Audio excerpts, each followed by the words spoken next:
Sige, gusto kong ipakita ang isang video na ginawa ko nung nasa Pilipinas ako 2 years ago. Tawag sa Diyos.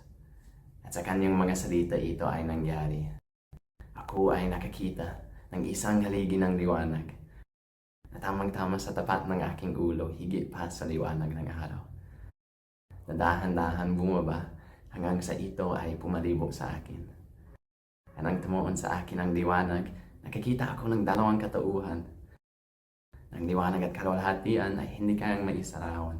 Nakatayo sa hangin sa itaas ko. Ang isa sa kanila ay nagsalita sa akin. Tinatawag ako sa aking pangalan at nagsabi, Joseph, ito ang aking pinakamamahal na anak, pakinggan siya.